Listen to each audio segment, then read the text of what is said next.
Various authorities will commemorate the July unrest today. A year ago, the former president, Jacob Zuma, was incarcerated for failing to abide by a constitutional court order to appear before the State Capture Commission. This sparked widespread violence and looting in Gauteng and KwaZulu-Natal. More than 300 people died in that week as we look back on those 8 days in July. And we are joined now by Karinda Jagmohan, who is on the ground in Durban.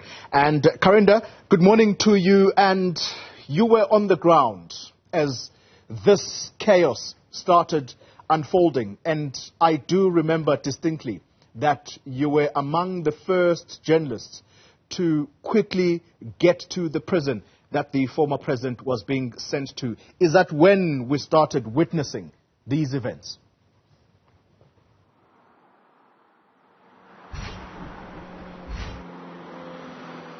Indeed, Newzroom Afrika was first on the scene at the Escort Correctional Center. The early hours of 8th July is when several luxury vehicles, my colleague Karinda Jagmohan and I saw them rolling into the Escort Correctional Center, really in the quiet of that cold night.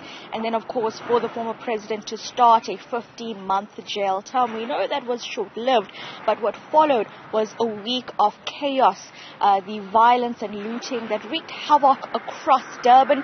My colleague Karinda Jagmohan will show you one of the buildings that a year later is still destroyed. It was looted, it was set on fire, and unfortunately many of the employees, the people who work here, are still struggling to find a job. One of them, Nokulunga Mbata, she was actually walking past as we set up here. Ma'am, thank you for speaking to us.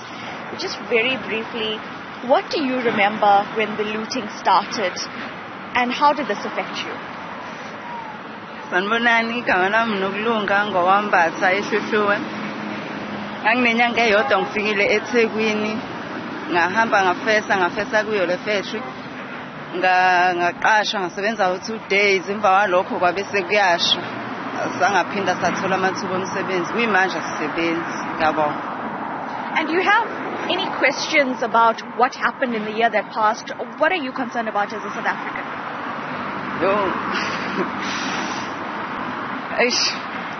Angazi ukuthi mhlawumbe singenza kanjani ukuthi mhlawumbe kuphinde kuvuleke, mhlawumbe siphinde sikwazi ukuthi sithole amathuba ukuthi siphinde futhi sisebenze, ngoba kuyimanje siyasokola, sisithola indawo zokusebenza, asinakho ukudla nje.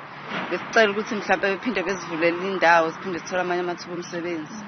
Thank you so much, Karinda Jagmohan. She was working at the factory when the unrest had happened and just sharing some of her views about that. But at 10 o'clock, the KZN Premier is going to start an oversight visit in Umlazi, where he's going to start in Umlazi and go to different areas that were affected by the unrest. And then at 12 o'clock, he'll be updating the media on what's happened since then in the province. Of course, we also know that at 10 o'clock, there will be a briefing by the Security and Justice Cluster. My colleague Ziana Ngobo is going to be there.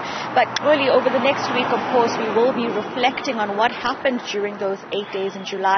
More than 300 lives lost in that week, and of course costing the local economy at least 50 billion rand. And for many businesses are still yet to reopen. This used to be a skills development center for the clothing industry. It was completely destroyed during the unrest and remains closed down. It's unclear what will happen to this building, but it is an example of many such buildings in KwaZulu-Natal at least that are yet to recover from the unrest of July 2021. And then of course we know KZN was hit with yet another tragedy in April this year, where more than 400 people lost their lives. Fully. Karinda Jagmohan, thank you very much. Presumably that's one of the sites that the KZN Premier will hopefully visit as he does his rounds today. As you've heard mentioned there from Karinda Jagmohan, that he is going to be making a briefing later on today. That time, it's at around 12 that the KZN Premier will brief on what his assessment is on the ground on the rebuilding process post the July unrest.